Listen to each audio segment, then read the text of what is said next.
students, welcome to today's class. Today we are going to learn a new lesson from our English literature. It is ninth chapter. It is a story and name of the story is The Wolf Children.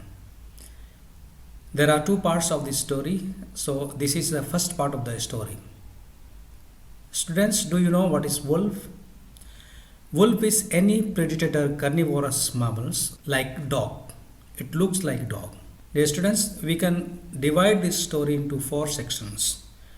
In the first section of the story, we will learn about the features of the Godamari village, which is an Indian village, and also we will learn about the belief of the people here. We will learn in the second section also the same thing, that is the belief of the people in the Godamari village. And in the third section of the story, we will learn about the belief of the Reverend Singh, who is the main character, and his action plan to save the children. And in the fourth section of the story, we will learn about the character of Reverend Singh and his rescue plan with the help of other people. To understand the overall idea of the story, let us read the story line by line. 6 men sat on a wooden hunting platform. The platform had been hastily built during the heat of the day. Now, in the gathering twilight, the men knew that their long wait would soon be over. Below them, some 30 meters away, stood a giant ant hill. It was on this that the men's attention was focused. One of the men licked his lips nervously. The ant hill, he knew, had long ago been abandoned by ants. Now it was simply a hollow shell like a cave.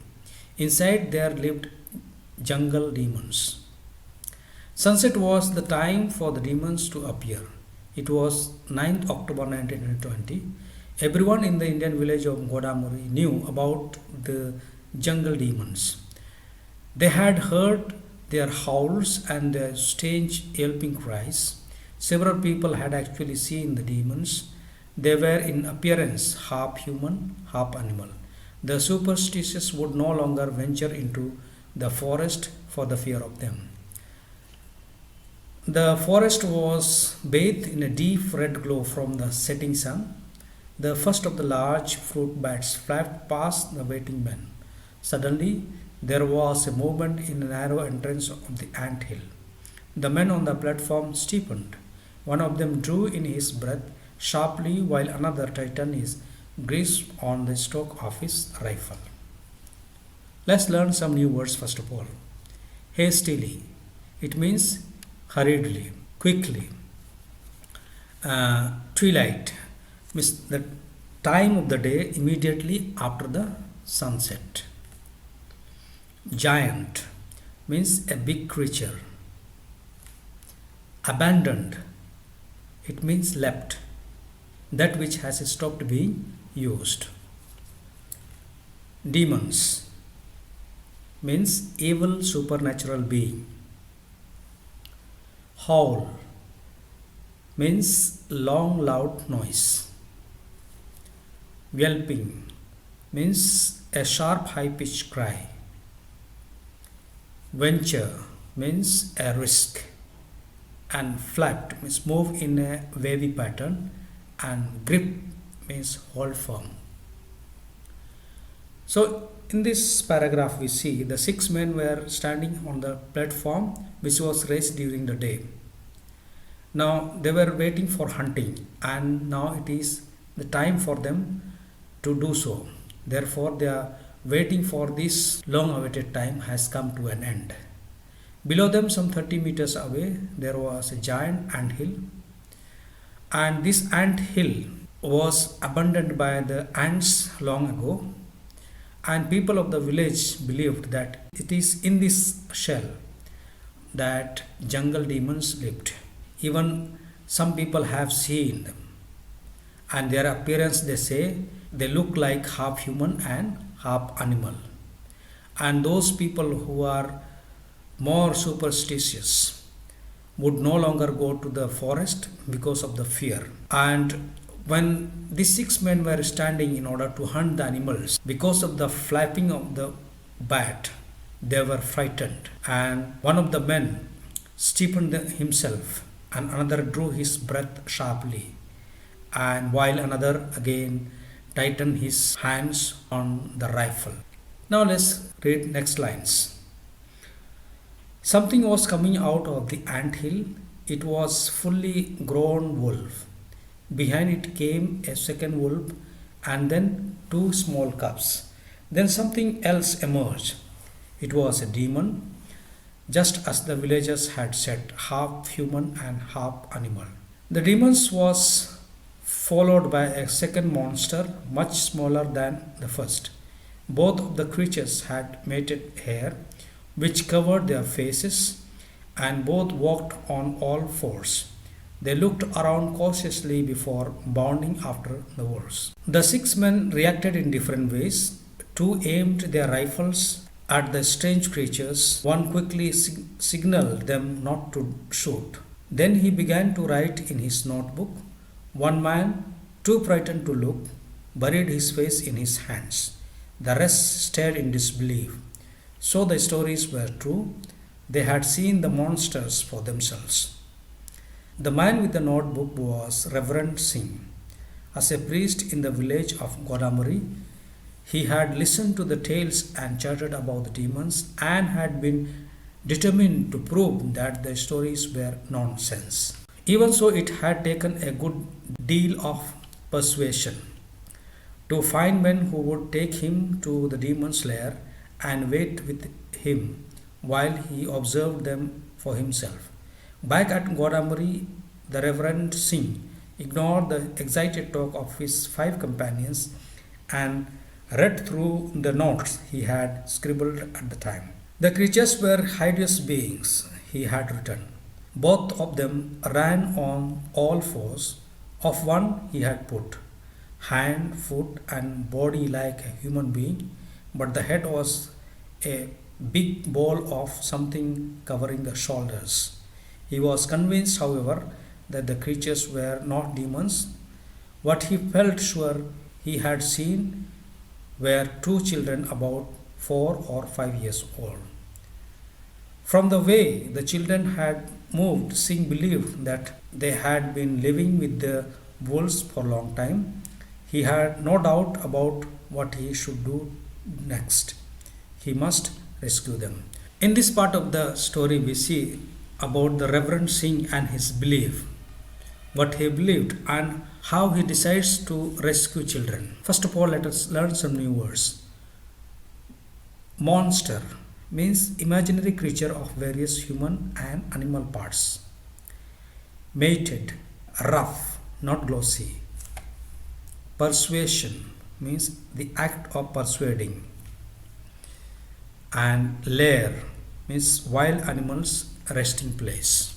So in this long paragraph, we see about the belief of Reverend Singh and how he decides to rescue the children.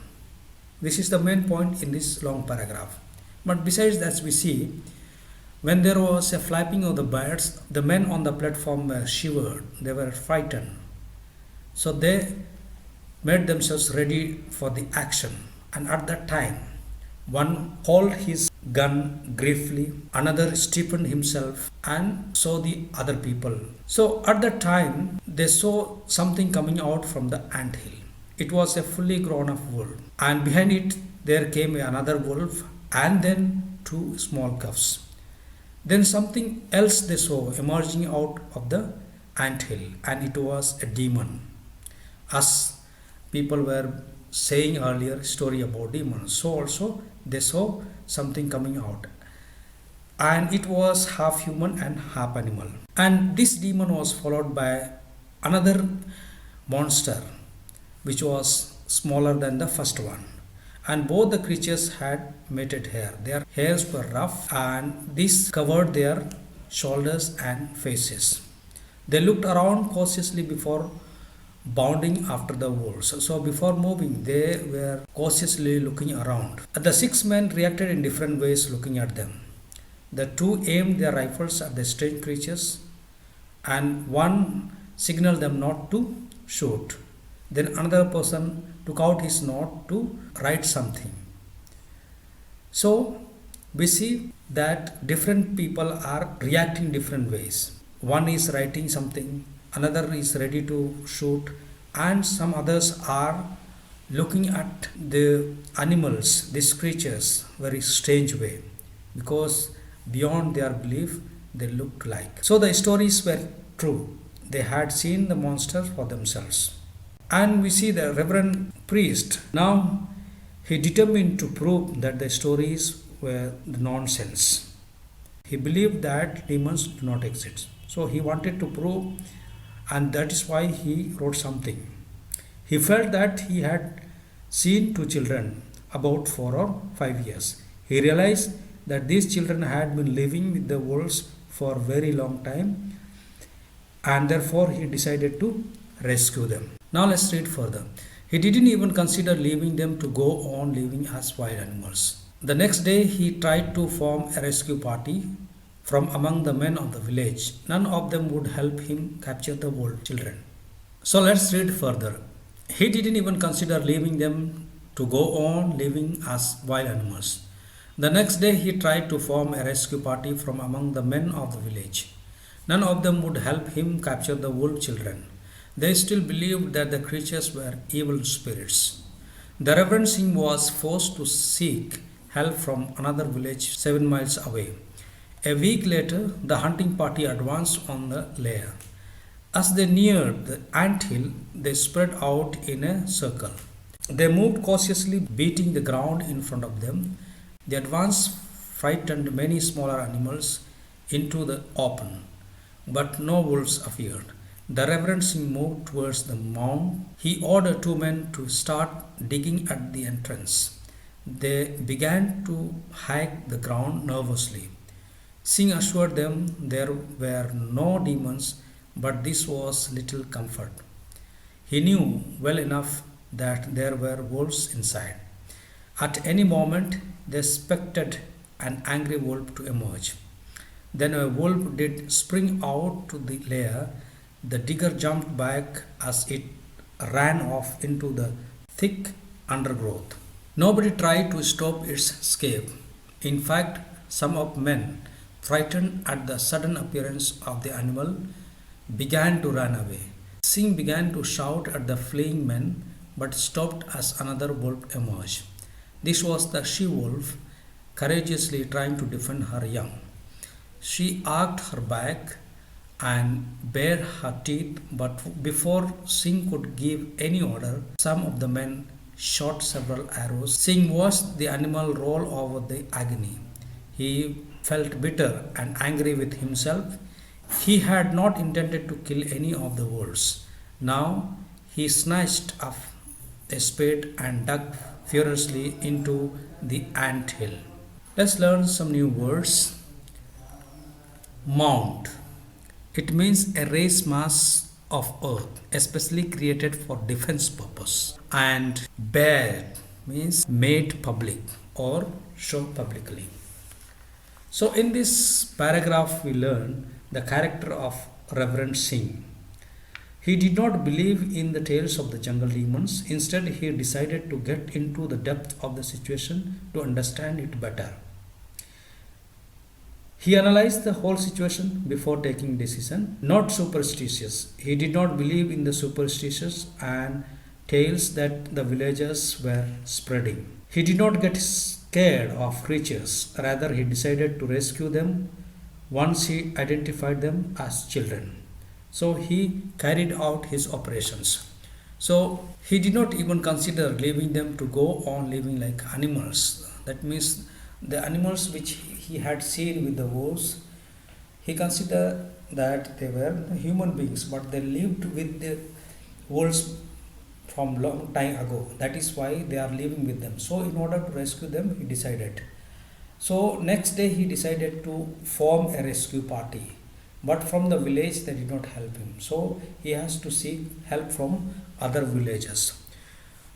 And when he formed the rescue party, they moved cautiously, beating the ground in front of them. They advanced. Many were scared, but slowly they spread in a circle and came together in front of the ant hill. And they started digging. But at the time of digging, the people were scared and frightened. But Reverend Singh assured them that demons do not exist. So, with his encouragement, they were little bit courageous, brave enough to dig. And as they were digging, there a wolf sprang out, jumped out, and ran towards the bush. So people were so much frightened and they started running. At the time, the Reverend Singh tried to stop them, and sooner the another wolf jumped out, and seeing this, they stopped running. When Singh's companions started running, he shouted and stopped them. At the time, another wolf emerged, and this was she wolf, and she stood courageously in front of the hole in order to defend her young children. And before she could stop the men, they shot many arrows, and she fell down, and it was terrible. He was angry with himself. He had not intended to kill any wolf, but he wanted to rescue. But misfortune has taken place. So he was so unhappy and so furious.